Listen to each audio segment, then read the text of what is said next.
Domingo is the capital of the Dominican Republic, and it's also the first capital in the New World. But it's also a special city. It has a district called Zona Colonial, or Colonial Zone.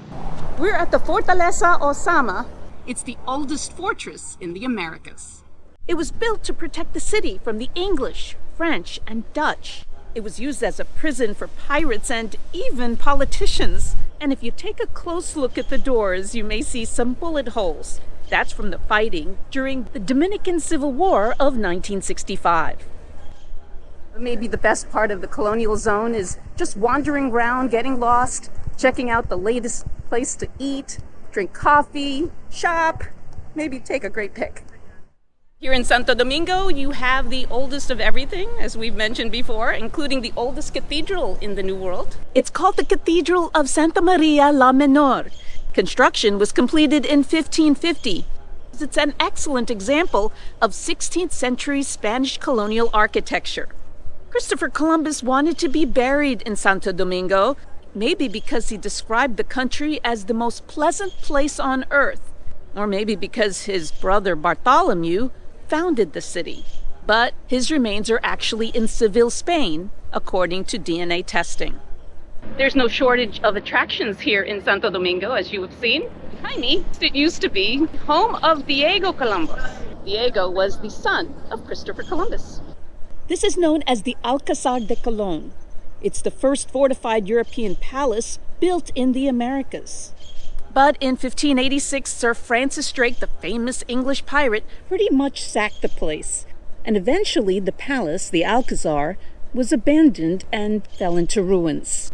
Now, it's the most visited museum in the country. It happens to have the Caribbean's most impressive collection of European late medieval and Renaissance art. With all this history and cultural significance, it's no wonder UNESCO designated the entire colonial zone as a World Heritage Site in 1990. And if you're near the water in Santo Domingo, you undoubtedly will see this impressive statue. 50 feet tall, and it's of Anton de Montesinos. He was a Dominican friar who preached against the enslavement and the mistreatment of the indigenous peoples by the Spanish colonists and conquistadors. The friar eventually returned to Spain and convinced the king to start a commission that led to laws designed to improve the Indians' condition. Sadly, his life ended abruptly when he was murdered in 1540. We weren't lucky enough this time around, but if you are, you might come across music. Just anywhere. In this case, we were at the Ruins de San Francisco. It's the ruins from an old convent from back in the 1500s. Maybe the greatest part of travel is the people you meet. Here I met somebody who is from Italy, and she wants to be a vlogger too. But she's got a whole different shtick, but great to share. People here are super friendly, and many of them will just randomly stop you and kind of fill you in on some background information of Santo Domingo. So be welcome to it. It's part of the culture. We're driving around, we see this stand, it's got some sugar cane. I asked my friend what it is, and he says they squeeze out the juice from the sugar cane and make Guarapo. So that's what I'm going to try next.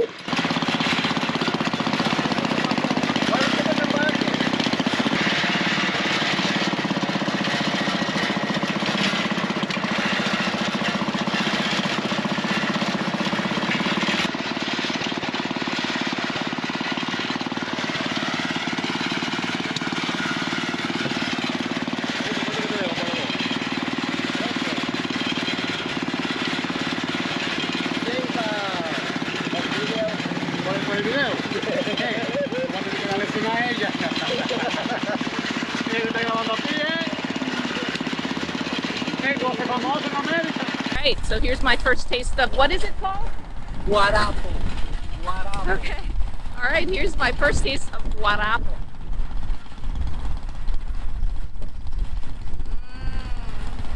Guarapo. Okay, my new addiction. Drive along the coast and you'll find these special spots. It's a blowhole. It's not even on a map or anything.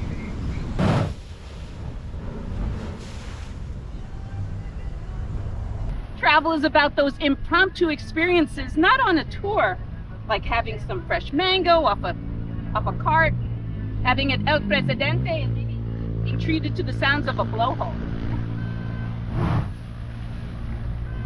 Seeing what life used to look like 500 years ago does make one think, what will it look like 500 years from now?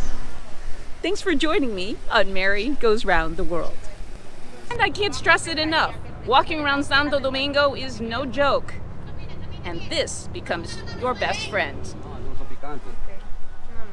And this week, a bonus tip. You want to go shopping? Know that the price is always negotiable.